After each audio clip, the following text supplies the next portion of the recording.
Le programme vient d'être dévoilé. Les 6 et 7 juin prochains, la ville de La Verrière accueillera pendant 2 jours le village des alternatives du festival Alternatiba Saint-Quentin en Yvelines. Au programme, exposants, ateliers, conférences, mais aussi concerts, représentations de théâtre et lecture de contes à destination des enfants.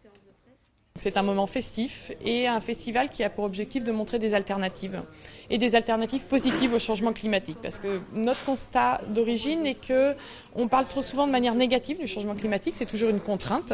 Et en fait, l'objectif, c'est vraiment de montrer que ça peut être aussi une opportunité. Ça peut être une opportunité de montrer des choses positives aux gens, de voir d'autres façons de vivre, plus en accord avec la nature. Héritier du festival Alternatiba de Bayonne du 6 octobre 2013, celui de Saint-Quentin en Yvelines sera le premier organisé en Île-de-France. Le village des alternatives se trouvera autour d'Orly Park et de la salle du Scarabée. Grâce à un financement participatif concluant, le festival a récolté plus de 17 000 €. L'accès au village sera gratuit. L'entrée par le festival peut se faire d'à peu près toutes les rues de la Verrière, donc c'est vraiment l'idée d'utiliser les rues, de créer un village au premier sens d'un village. C'est-à-dire qu'un village est évidemment un lieu ouvert à tous, tous les gens qui passent et qui ont envie de s'arrêter.